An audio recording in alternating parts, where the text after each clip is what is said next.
Olá, esse é o Genipapo, um podcast sobre ciência, tecnologia e engenharia de alimentos.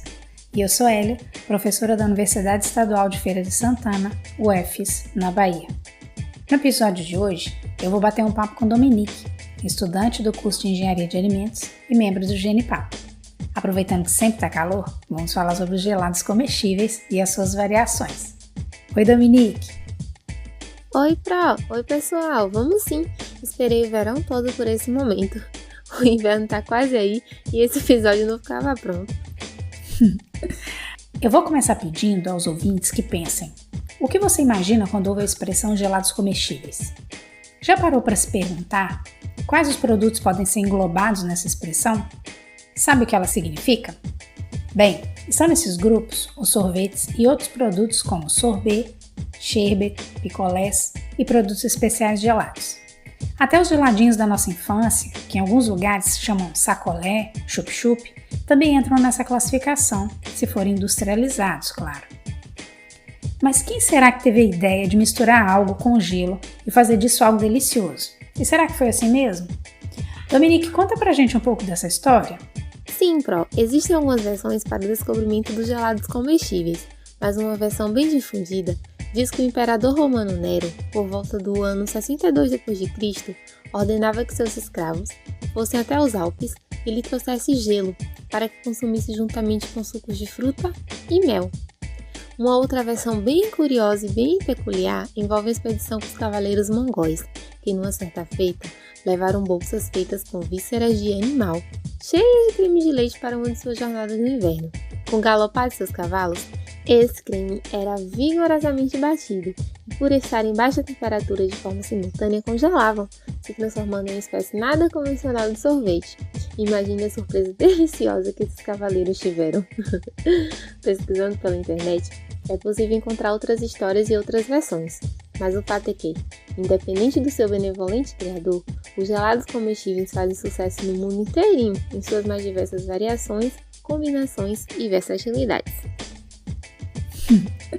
Ainda bem que de lá para cá muita coisa mudou. Queria falar para vocês como anda a regulamentação desses produtos atualmente. A resolução RDC número 266, de 22 de setembro de 2005, é a atual responsável pela regulamentação técnica de gelados comestíveis e preparados para gelados comestíveis, que os define como produtos congelados obtidos a partir de uma emulsão de gorduras e proteínas ou de uma mistura de água e açúcares. Podem ser adicionados de outros ingredientes, desde que não descaracterizem o produto. Perceba que essa norma é bem ampla e permite muitas variações na formulação sem fazer subcategorias de produtos. Inclusive os nomes que utilizamos para definir os produtos, como sorvete, picolé, sherbet, por exemplo, não estão na portaria atual. Mas podemos continuar utilizando essas definições, pois nessa portaria, a 266, consta que os gelados devem ser designados por denominações consagradas pelo uso e que podem ser usadas expressões relativas ao ingrediente que caracteriza o produto e ou ao processo de obtenção e ou forma de apresentação e ou característica específica. Antes dessa norma, a portaria responsável por essas regulamentações técnicas era a Resolução 379, de 26 de abril de 1999, que trazia categorizações para esses produtos. Saímos de um extremo para o outro, porque essa resolução, a 379, era muito detalhada, explicando valores mínimos de gordura, proteína para cada uma das 6 categorias de produtos. A classificação era feita de acordo com os ingredientes e também de acordo com o processo de fabricação e apresentação. Na prática, era difícil de fiscalizar e talvez fosse difícil para o consumidor também diferenciar os produtos. Mas o fato é que foi revogada uma norma de extremo detalhamento para entrar em vigor uma regulamentação bem ampla e sem muitas especificações. Dominique, eu acho que agora a gente pode explicar um pouco para as pessoas as variações nas produções desses produtos. Sim, Pro. Tem algumas formas de classificar que nos ajudam a entender. Novamente, não é uma classificação da legislação, é a nomenclatura consagrada pelo uso por ingredientes e características do processo. Vou falar um pouquinho de cada um. Os picolés. Picolés geralmente são feitos à base de leite, frutas ou água. em formato retangular ou cilíndrico, com palito de manuseio na base, que eu atravesso interiormente. Eles podem ser do tipo paleta mexicana, que é um picolé de tamanho maior do que os que são produzidos comumente aqui no Brasil. Tipo esquimó, normalmente coberto com uma casquinha de chocolate. E picolés de uma enorme variedade de frutas, entre outras possibilidades. Geladinho, que já falamos lá no início. Vale a pena definirmos. São doces gelados, feitos geralmente de água ou leite, açúcar, aroma ou sucos de frutas, servidos num pequeno saco de plásticos em que é congelado. Cremosinho, que é bem semelhante ao geladinho e que é bastante comum em alguns lugares, como aqui na região de Feira. Ele também é congelado em saquinhos, porém são mais encorpados e levam iogurte natural e emulsificante em sua composição. O sorbet, que são gelados preparados à base de frutas ou de sucos de frutas, usualmente não entra leite ou gordura na composição.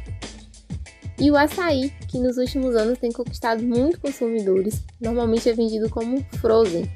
Embora ainda não tenha uma legislação específica sobre ele poderia entrar nessa classe de sorbet, pelas características similares, pois normalmente é uma mistura da fruta, açaí, açúcar e algum aditivo com capacidade de emulsificar e estabilizar, podendo haver outras frutas na mistura, como banana ou xarope de guaraná. E o sherbet, que são gelados à base de leite, mas com a quantidade reduzida de proteína e gordura. E por fim, os sorvetes, que são normalmente derivados de leite, com uma microestrutura que precisa ser detalhada, há cristais de gelo, que são a fase sólida, bolhas de ar, que constitui a fase gasosa, e a fase líquida, em que estão dispersas as proteínas do leite, os açúcares, a gordura solidificada, cristais de lactose, entre outros. Ainda falando de sorvetes, queremos destacar uma característica fundamental em sua obtenção, o processo de emulsão. Nessa estrutura que a Dominique acabou de falar, você já deve ter ouvido falar que água e óleo não se misturam, né? E se eu te disser que em um processo de emulsão isso será possível? Na emulsão, ocorre uma dispersão da fase gordurosa, apolar e insolúvel na água, na forma de minúsculas gotículas dentro de um líquido aquoso, polar, o que proporciona um aumento da área total interfacial entre as duas fases, o que pode ser ocasionado pela aplicação de energia, como por exemplo, agitação, e pela utilização de um aditivo chamado emulsificante, que já falamos dele aqui no Genipapo, no episódio número 4. Corre lá para conferir. Basicamente, os emulsificantes são substâncias que possuem um lado da molécula com afinidades polares e o outro lado da molécula com afinidades apolares. Isso confere ao emulsificante a habilidade de ligar os immiscíveis, proporcionando uma estabilidade maior à emulsão. Quando você lê os rótulos, você vai encontrar os nomes mono e diglicerídeos de ácido graxo, sais de ácidos graxos, lecitina de soja, entre outras possibilidades. Em sorvetes, essa emulsificação se faz necessária na conexão entre gorduras, água, proteínas, para que as fases não se separem. Além dessa estabilidade, os emulsificantes ainda conferem textura macia e uma absorção de ar mais eficaz. Vamos falar disso daqui a pouco. O sorvete é congelado e aerado ao mesmo tempo. São comumente aplicados em conjunto com outros estabilizantes, que também são os responsáveis por controlar a recristalização do produto e auxiliam na fixação de sabores. O balanceamento da calda, a quantidade e a função que cada ingrediente exerce é um processo muito interessante que vale a pena ser pesquisado mais a fundo. Os sorvetes tradicionais têm em média 7% de gordura, podem ser à base de leite e outros ingredientes. O sorvete premium difere do tradicional por apresentar um teor de gordura acima de 10%, proporcionando uma cremosidade maior ainda. Agora imagine um sorvete mais cremoso ainda do que esse. Pois bem, aí entra o super premium, com um teor de gorduras de 16%, uma formulação à base de leite e derivados. Eu acredito que a característica premium ou super premium depende da qualidade e da sofisticação dos ingredientes. Se a fonte de gordura for creme de leite mesmo, ao invés de gordura vegetal hidrogenada, o uso de frutas naturais ao invés de somente aroma, cacau de boa qualidade, ingredientes mais raros como pistache, amêndoas, Eu também lembro aos ouvintes que na condição de consumidores, a leitura dos rótulos é imprescindível para saber o que você está comprando. Falamos disso no episódio número 5, aqui no Genipapo. Depois vai lá olhar. Agora, Dominique, vamos explicar para os ouvintes como é que eles são produzidos?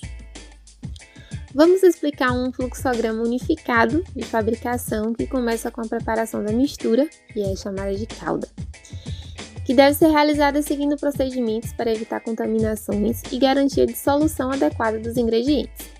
Como forma de garantir a segurança, aplica-se um tratamento térmico, normalmente é a pasteurização, em temperaturas próximas a 80 graus Celsius, por tempo que variam de acordo com o equipamento.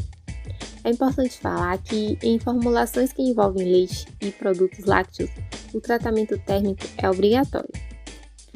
É importante que assim que acabe esse processo, imediatamente ocorra o resfriamento a uma temperatura igual ou inferior a 4 graus Celsius e que seja mantida por um período de até 24 horas.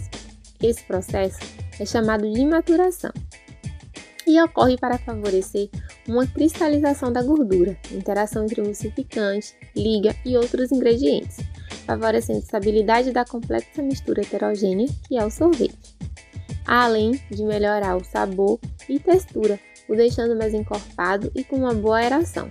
Por fim, são adicionados os aromatizantes, saborizantes e outros aditivos importantes para a caracterização final.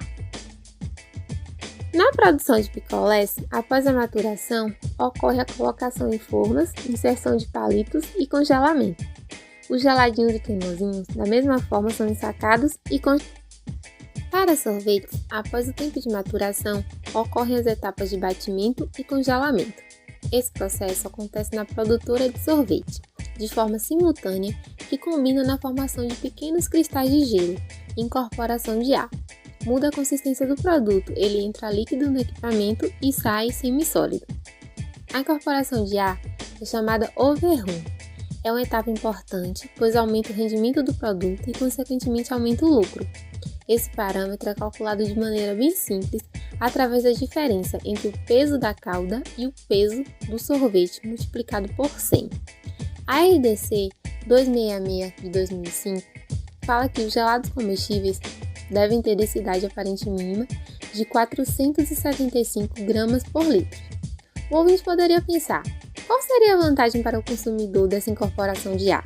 O fato é que, no aspecto sensorial, permite que consigamos tomar o sorvete porque reduz a sensação térmica de gelado, mas se for excessiva, vamos ter a sensação de comer nuvem ao saborearmos o sorvete.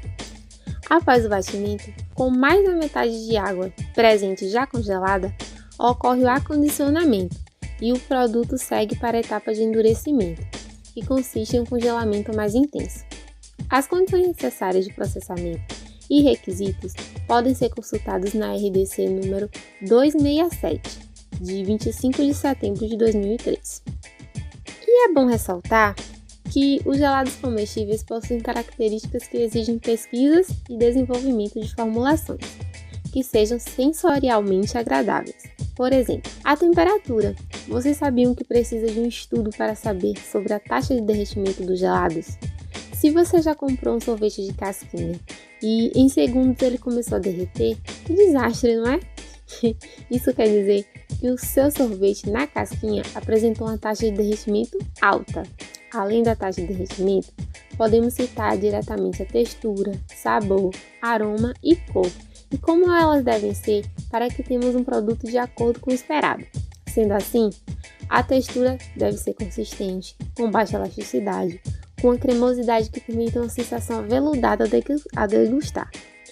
Em relação ao sabor, deve-se evitar excessos na doçura, acidez e amargor, assim como buscar o sabor e aroma adequados para cada produto, evitando também a falha por sabores e aromas muito leves, ou que fujam do esperado. Outro fator essencial são as cores. É importante que elas estejam sempre relacionadas ao produto e que sejam atrativas na medida certa de apresentação. Você está falando aí e eu me lembrei que meu filho gosta de sorvete sabor nuvem, arco-íris, já vi até sabor unicórnio. Não me pergunte se os aromas e cores estão relacionados a essa referência. Agora, ainda falando das características físicas, um item primordial para uma boa estabilidade e manutenção desses fatores é a temperatura, pois a mesma deve ser em torno de menos 18 para a obtenção de um produto com as características ideais, menos 12 quando submetidos à exposição de venda e menos 5 quando essa venda é realizada de forma ambulante e sem as condições de refrigeração próprias. Fora dessas condições, o produto torna-se inapropriado para o consumo. As temperaturas elas podem variar, mas nunca para mais, sempre igual ou inferior a esses valores que eu comentei. Nesse caso, o descongelamento derrete os picolés, que podem ser recongelados dentro da embalagem e ficam deformados. As oscilações de temperatura e descongelamento causam um estrago ainda maior nos sorvetes. Isso porque a emulsão formada, com ar, gordura, proteínas, se desestabiliza e ao ser recongelado dentro do freezer, no ponto de venda, as fases congelam separadamente, fica uma espuma aerada, uma gosma mais viscosa, com os outros componentes que congelam mais devagar.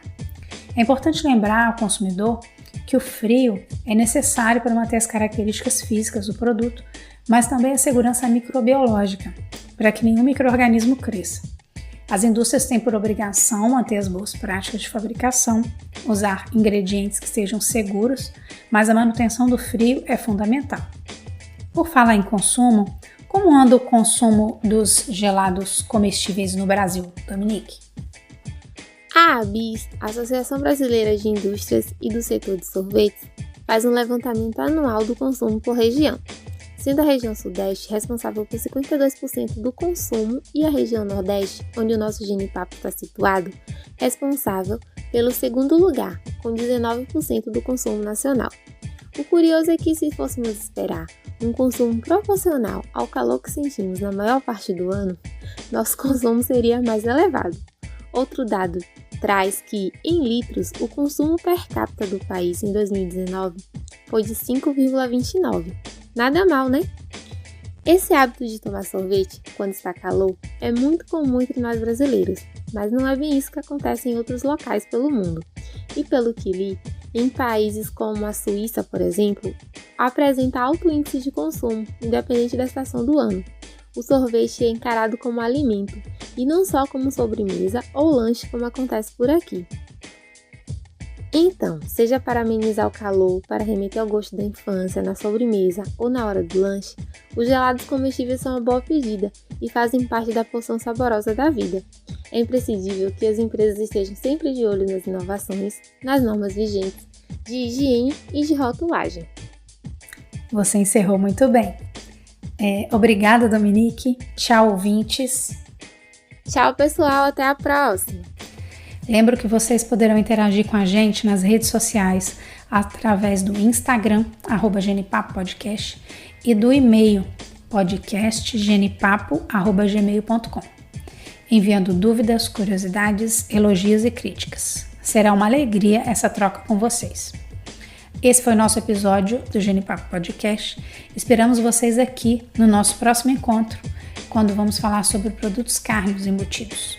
Obrigada por ouvir e até mais!